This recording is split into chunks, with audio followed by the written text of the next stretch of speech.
Hello, welcome back to another episode of the Eden Road podcast. This is something very new that we're trialing at the Eden Road.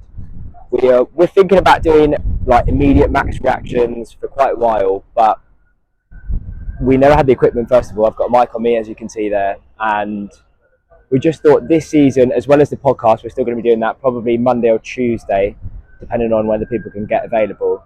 We're still going to be doing that, but I thought we, as a podcast, could add something extra straight after the match, hopefully every single week, depending on who's available, to just do like some immediate reaction. And the immediate reaction today, we are at Liverpool Lime Street. Not sure if you can see, but Brentford have just lost 2-0 against Liverpool. Slightly disappointing day, just because I feel like the performance against Palace was so positive, and then to kind of not go in to lose, but to just, there was never a point in the match where I felt like Brentford were really in it.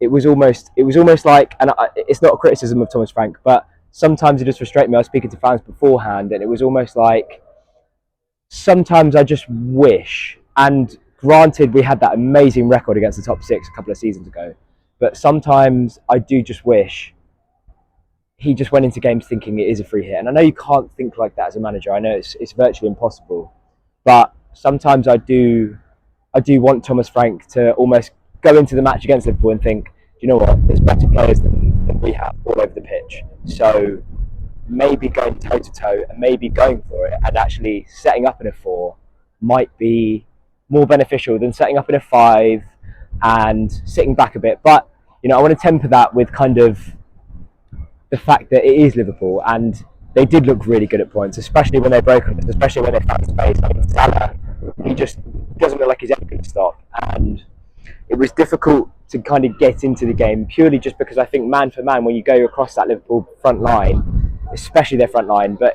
even their midfield were excellent today, and I don't really feel like Jan Wissa and Brian Mbeumo troubled them for sustained periods in the game. It's always going to be very difficult. So I come out of the game a little bit frustrated, but I feel like after the Palace game, you know, everyone was a little bit happy. I know I was way too optimistic going into this one, because I really came here, as you do as a football fan, as you do as a Brentford fan especially, come to these grounds, and it's still quite novel for us. We come to these grounds and we still think, do you know what, maybe, what if? And I put it all down to the City match. It's all down to that City game, because I was saying to a mate before, I will never now not go to City away purely because of that day. And it's almost like it kind of, that projects itself across every fixture that we have against one of the top 6. So it was a great day to be there. Going through the game sort of chronologically, I felt like, as I said at the start, it was difficult to settle into any kind of pace, just because Liverpool were so dominant throughout, really. They never really got out of second gear. Going through the first goal, we obviously get caught off the break. I can't remember if it was a corner, if it was a free kick, but all I remember was Brian Mbeumo tracking back against Luis Diaz, who, you know, is one of the best players in the world. Realistically, if you want to sort of, if you want to map out where Luis Diaz is, he is one of the best wingers in the world, and they've got 2 of them on each side. So it's just, you know, we're fighting an uphill battle before it starts. But I think the first goal, whilst it would have been avoidable, is something that Thomas Frank has done in the past, leaving many people up for a set piece. We tried to gain those marginal gains wherever we can, but it was just one of those. I think the first half kind of dwindled out. There were some opportunities. I think Keane Lewis-Potter did a really good job coming in, a really good job, underrated. It still seems like he has never played in his preferred position for a sustained amount of time in a Brentford shirt, and today was the same thing. He came in at left wing back. It was almost as if, to be fair, he wasn't so far back that you could tell that he was a left wing back. I feel like every time he did some defensive work, it was few and far between. But he did really well. He really did really well, especially in that first half. He kept Trent to a minimum, and whenever he was going at Trent, there was a chance towards the end of the first half when he kind of goes past Trent and hits a shot straight into Alisson. And from our end, it looked like he found some space, and it looked like the goal was opening up for him, but unfortunately his shot just crashed straight into Alisson's hands. Moving on to the second half,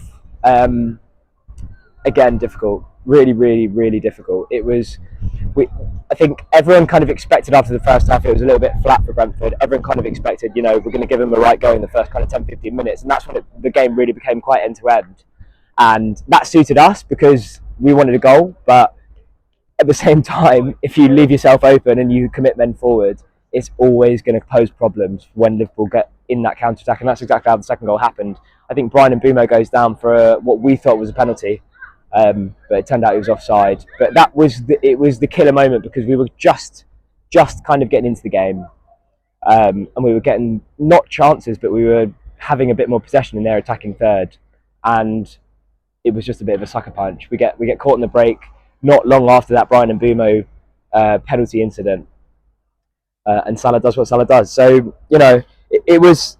There's not really much more to say about that. It was a game that we came into with high hopes, not because of what should happen, just because of what we hoped would happen, at least on my end, because I was kind of thinking after the display against Palace, I really, really wanted to see Brian Mbeumo, Kevin Schade and Jan Wissa do their magic, but it wasn't to be. I feel like maybe the subs happened a little bit too late, especially Kevin Schade, but I was cautious at the time because when you take off Wissa, you lose the link-up play. So it's almost like, well, you either take off our best player in Brian Mbeumo or you leave them on, because he's not going to take off Wissa because you lose so much in that kind of the middle area of the pitch when Wissa comes short, takes the ball, turns, and then feeds others into play, or you take off Brian Mbeumo. So it's a very difficult decision. One player I do want to talk about is Mads Roerslev. I feel like we've all been crying out for it this season. We desperately need a spare fullback. We desperately need an attacking spare fullback because Mads is like I love the guy. I really do. I feel like he's very underrated in terms of how frustrated Brentford fans get with him. But my God, he is frustrating sometimes because there's so many points where there won't even be any pressure on him and he will immediately pass the ball.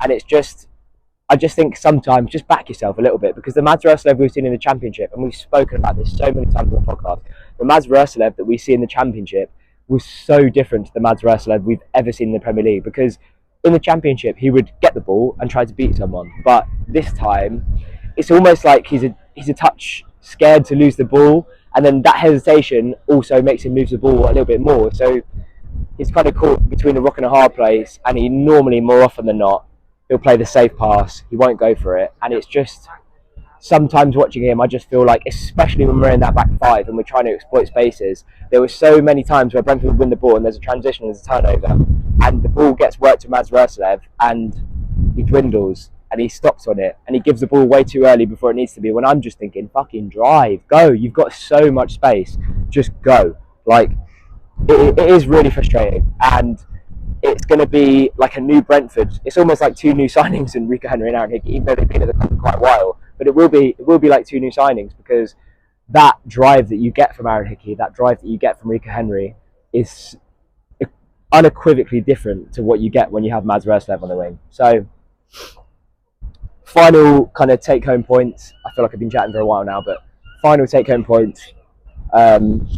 Anfield, it was quite, compared to the atmospheres that we've had before at Anfield, I thought it was quite good, relatively good, because it was obviously Scott's first game, so the atmosphere was always going to be cranked up a notch. But I'm not too disheartened. It was vitally important to get the win against Palace on the first day, vitally important, and going into the Southampton game, if we can get another 3 points there, considering the away games that we have coming up, I'm not too disheartened. But you come up here on the Saturday, and I'm sure many Brentford fans will be thinking, what was the point? Just purely because we came here to defend and we came here to sit back and hit them on the counter, and it did really work well for us. But I feel like, and left out the squad again today, it really worked well for us because we had someone like Ivan Toney that can really just do magic in terms of when we win the ball back in our defensive third. There's always an out ball and then Ivan Toney's on the pitch, and Wissa just isn't that. He really isn't. But I don't want to put the loss all down to the fact that we don't have Ivan Toney in the team. It's just beaten by the better team and quality players all over the pitch. So I'm not too disheartened about it. We're going to Southampton with a fresh mind. We'll do the podcast again, slightly more considered approach. And yeah, I think if you guys want to see more of this every time that we play, let us know in the comments. I feel like this is a good opportunity for us to just get some raw immediate match reaction straight after games, and then we'll have a more considered kind of episode wherever it be, whether that be the day after or the day after that. But just to let you guys know, this episode if you will, or video if you will, this will be exclusively available to YouTube. So if you do come across and you're watching on YouTube and you normally listen to us on Spotify or Apple or Google, wherever you get your podcasts, remember to hit the subscribe button, because if you guys want to see more of this will happen most weeks. So please do hit the subscribe button, and we shall see you next week. Let's hope for 3 points against Southampton. But I should say before that, we'll see you either tomorrow or on Tuesday for the full podcast. So keep your eyes peeled across the socials for that, at the Ealing Road on Twitter and at Ealing Road Pod on Instagram. Cheers, guys. We'll see you on Tuesday.